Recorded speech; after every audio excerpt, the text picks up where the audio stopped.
Alright, y'all, so I'm not gonna lie, it is day 4 and I am tired. It's the end of the day. But I said that I would document this journey, so I'm gonna do it before I go to sleep. Day 4, homeless man in Atlanta. I woke up this morning and I got some of the best news ever. My Uber and Lyft accounts are both working now. Oh my God. So I have the ability to put some more money aside of my pocket. This is fantastic. I went out there, made a couple of dollars. I was happy. I went down, had the continental breakfast. The breakfast is a little bit better today. I don't know if they got like a different chef back there. I know it's like mass-produced food, like eggs and all that stuff like that. Had some bagels and thought, you know what? I might need to take some of them bagels because it's my last day. Might need to like grab some of that food or something. I'll figure it out. So, so I woke up this morning and had the food, came back up, showered, and I got ready to go meet with one of the homies that I met at one of the recession-proof events. And bro was super dope. He told me about this coffee shop that I went to. I have no idea what it was called. That place was wild though. So apparently it was I don't know, it started with a B. It was like B coffee shop or something like that. And it was in Buckhead. And apparently that's like the uppity, like richer neighborhoods. Oh man, but best believe it got ghetto over there. So I walk in. First I pull up, reverse my car in because I don't be trusting places, especially when I don't know where they at. So I like to reverse in so I can make my great escape. So what happened was I go inside of the spot. I see Brody, drop my book bag, gave him a 5 because that's my dog. I was so happy to see him because I ain't seen him about 2 weeks since the event and before I decided to move down here to Atlanta. He was one of the first people that I actually told, and he didn't think I was serious. But I moved down here. And when I met him, I told him my story because he asked me like, yeah, bro, so what's the story? So I told him everything about like my past, when I was younger, how I ended up being homeless the first time, and just what my goals and such are now. He shared his story as well.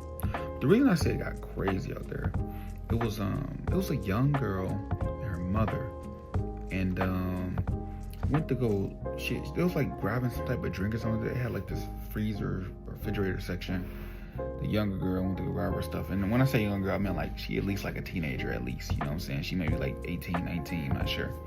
And these white people, right? I wasn't expecting this. I was not expecting this type of behavior from white people. So I guess she's trying to get a drink, and the mother's like, no, don't get the drink. Like, you shouldn't be doing that. Stay, no, you got, no. And the daughter was like, no, I'm gonna get the drink. Stop. Daughter balled up the fist. Pow! Smacked him out. Well, not, she punched her. She punched her mama dead in the face. And you heard it.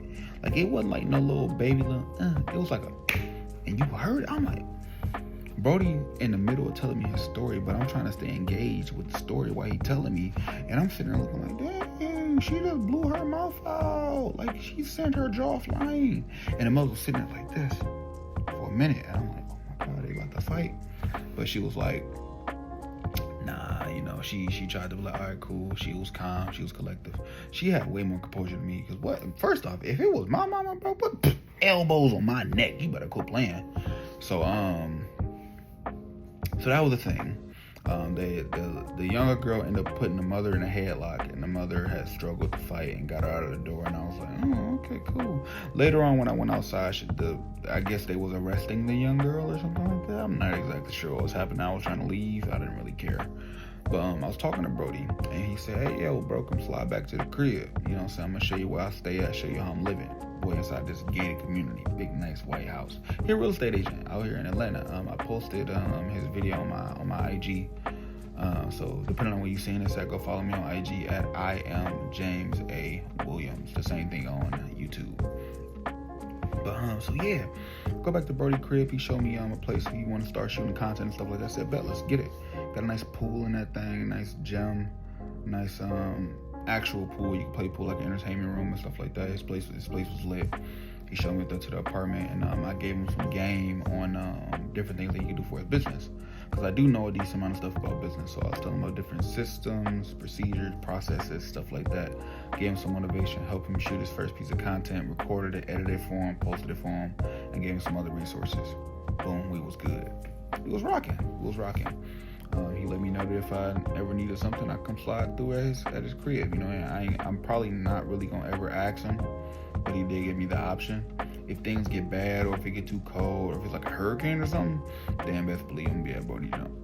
But I appreciate Brody a lot, cause salute to you, big dog. I ain't gonna lie to you. I appreciate all the help that you give me so far, and everybody else too, man. Shout out to everybody who helped me out. Shout out to Linnea. Shout out to Lamont.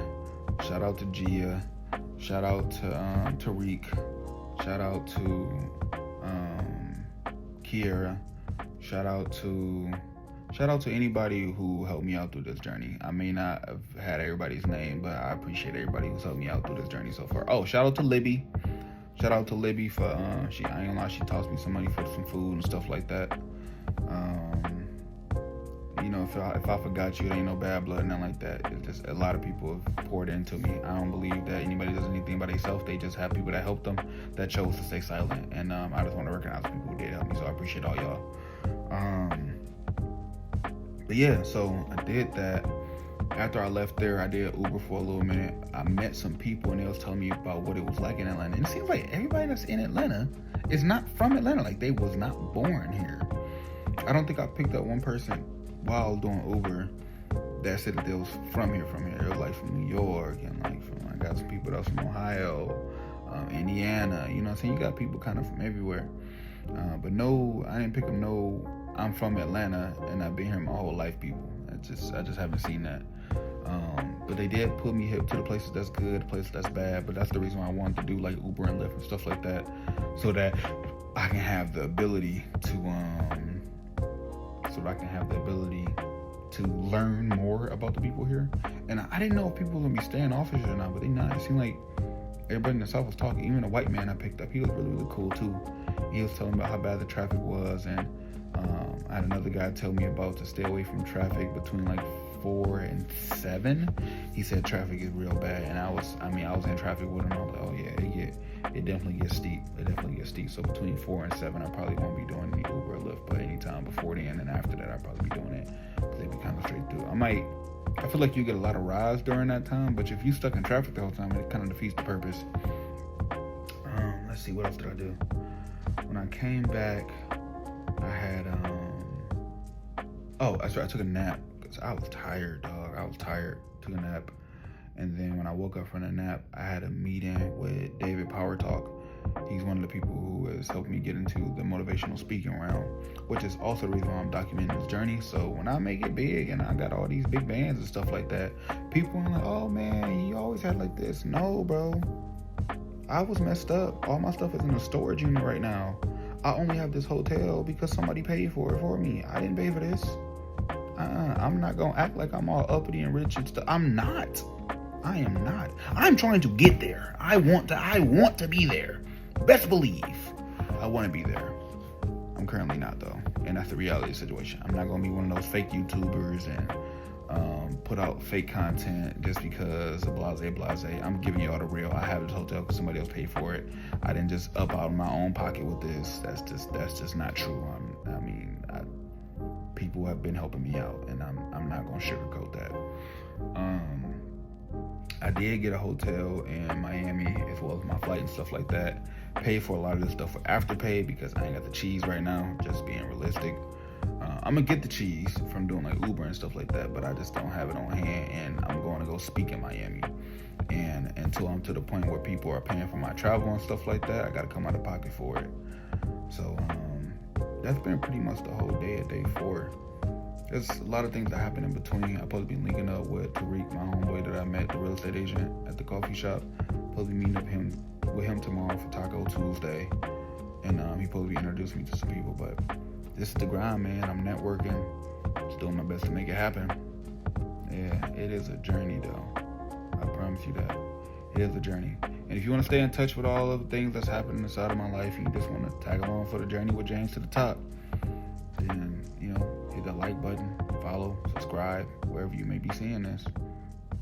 Let's just keep it going and watch me rise to the top or fall to the bottom. But at this point, it's do or die. I'll see you on the next video.